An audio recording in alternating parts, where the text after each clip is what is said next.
Good morning, champion. This is Professor Aswin from Government College of Technology. இன்னைக்கு என்ன பார்க்க போறோம் அப்படின்னா simplified learning.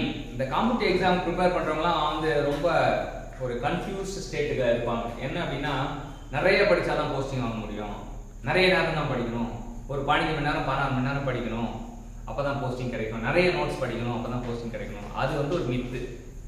எப்படி படிக்கணும் அப்படின்னா, நீங்க இப்ப ரீசெண்டா கேட்டிருக்கிறது வந்து மோட்டார் வெஹிக்கிள் இன்ஸ்பெக்டர் கேட்டிருக்காங்க, MVI நோட்டிஃபிகேஷன் வந்திருக்கு.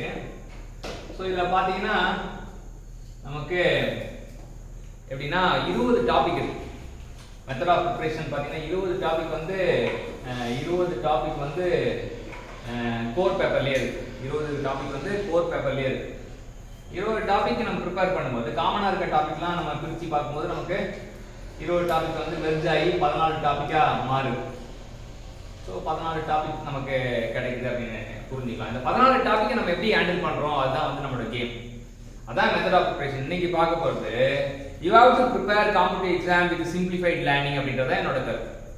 இதுல வந்து அமௌண்ட் ஆஃப் டைமை விட வந்து நோட்ஸ் வந்து எவ்வளவு சுருக்கமா வச்சுக்கிறீங்க அப்படின்றது ரொம்ப ரொம்ப முக்கியம். ஒரு சப்ஜெக்ட்டுக்கு எவ்வளவு பக்கம் நோட்ஸ் ரெடி பண்றது அப்படின்றது அது நீங்களா தான் ரெடி பண்ணணும். எந்த புக்லயும் எந்த கடையிலையும் கிடைக்காது.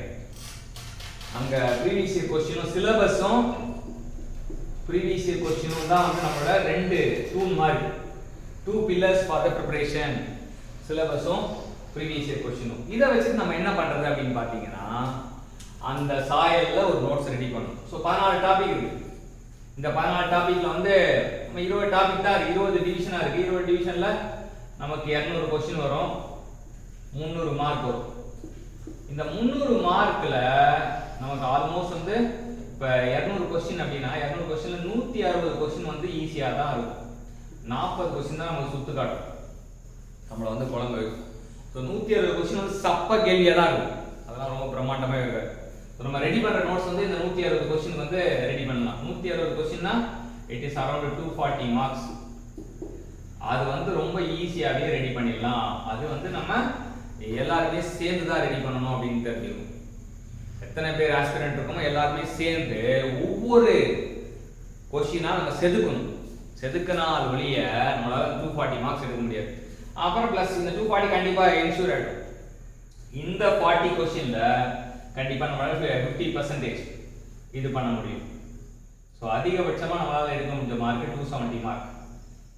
அதுதான் வந்து டெக்னிக்கல்ல நம்ம 300க்கு அட்டைன் பண்ண போறது. ஸோ இந்த 270 மார்க்குக்கான பிளான் தான் நான் உங்களுக்கு சொல்ல போறேன். இது ரொம்ப பரம ரகசியம், ஆனா தெரிஞ்சுக்கிங்க. நீங்க தெரிஞ்சுக்கிட்டீங்கன்னா ரொம்ப ஈஸியா இருக்கும். இந்த 14 டாபிக்ஸா எடுத்துட்டோம். இப்போ மோட்டார் வெஹிக்கிள் இன்ஸ்பெக்டர்ல 14 டாபிக்ஸ் வந்து காமனான டாபிக்ஸா நம்ம பிரிச்சு எடுத்த பிறகு அந்த 14 டாபிக்ஸ்க்கு ஒவ்வொரு டாபிக்குக்கும் நம்ம வந்து ஒரு 30 பக்கம் நோட்ஸ், 30 பேஜ் நோட்ஸ் வந்து நம்ம டைப் பண்ணி வந்து ரெடி பண்ணிக்கலாம். அப்போ 14 3 சார் அப்ப 420 பேஜ், 420 பேஜ் நோட்ஸே போதும். 420 பேஜ் நோட்ஸ் வந்து நமக்கு பிரிண்டடா கையில அப்படியே டே பை டே ஆட் ஆகிட்டே வரும். நம்ம ப்ரிப்பேர் பண்ண ஆட் ஆகிட்டே வரும். இந்த 420 பேஜஸ் ஆஃப் நோட்ஸை வச்சு நம்ம எக்ஸாம்ல 270 மார்க்ஸ் எடுத்துடலாம். ஸோ நம்ம கையில என்ன வேணும் அப்படின்னா இந்த 420 பேஜ் நம்ம ரெடி பண்ணணும் அப்படின்றத தெரிஞ்சுக்கணும். ஸோ 420 பேஜஸ் ரெடி பண்ணணும் அப்படின்றா எப்படி இந்த 270 மார்க்ஸ். இப்போ நம்ம கைவசம் இருக்கிற நாட்கள் வந்து ஒரு 70 நாட்கள் தான் இருக்கு வச்சுக்கலாம். 70 நாட்கள்ல நம்ம பாதியாகவே பிரிச்சோம். 35 அப்படின்னா 420/35.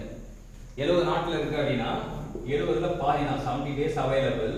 இதுல 70ல பாதி 35 நாள் தான் நம்ம ஒர்க் அவுட் பண்ண போறோம். 35 நாள் எப்படி ஒர்க் அவுட் பண்ண போறோம்னா, ஒரு நாள் எத்தனை பக்கம் பண்ணா இது feasibility முடியும். ஸோ கண்டிப்பா இங்க 35, 70 வந்து 2. ஒரு நாளைக்கு 12 பக்கம் நோட்ஸ் நம்ம ரெடி பண்ணோம் அப்படின்னா we are on the track.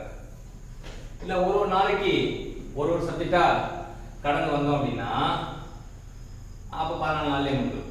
So நம்ம ஒரு நாளைக்கு 12 பேஜஸ் வந்து நம்ம வந்து டார்கெட் செட் பண்ணி ப்ரிப்பேர் பண்ண ஆரம்பிச்சீங்கன்னா it is called as simplified learning. எந்த காம்படிட்டிவ் எக்ஸாமுக்கும் காட்டுத்தனமா படிக்காம சிம்பிளிஃபைட் லேர்னிங்ல ஃபர்ஸ்ட் முடிச்சிட்டாலே நம்ம வந்து we are on the track. So keep on the track. அதுதான் வந்து நம்மளோட சக்சஸ் ஃபார்முலா. ஒரு நாளைக்கு 12 பேஜ். அதுதான் வந்து உங்களுக்கு success formula.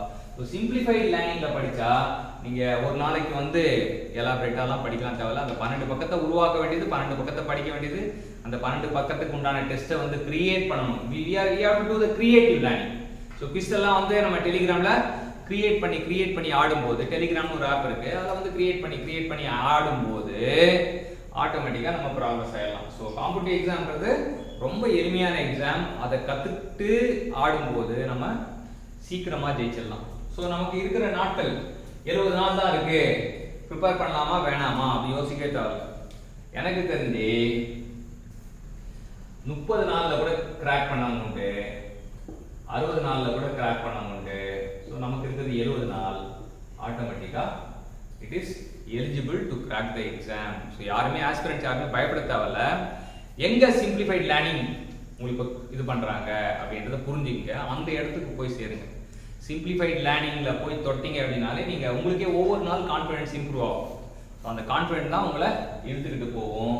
So this is my strategy peculiarly for competitive exam. ஏன்னா வந்து என்னோட ஜேர்னி வந்து ஒரு 25 இயர்ஸ் இந்த காம்படிட்டிவ் எக்ஸாமில் நான் இருக்கிறதுனால எனக்கு தெரிஞ்ச சிம்பிளிஃபைட் லேர்னிங் சொல்கிறேன். உங்களுக்கு தேவைப்பட்டா யூஸ் பண்ணீங்க. இல்லை உங்களுக்கு வந்து இந்த லேர்னிங் சிம்பிளிஃபைட் லேர்னிங் இல்லை எனக்கு புரியல அப்படின்னா உங்களுக்கு என்ன லேர்னிங் பிடிக்குதோ அந்த லேர்னிங் ஃபாலோ பண்ணுங்கள். All the best champions.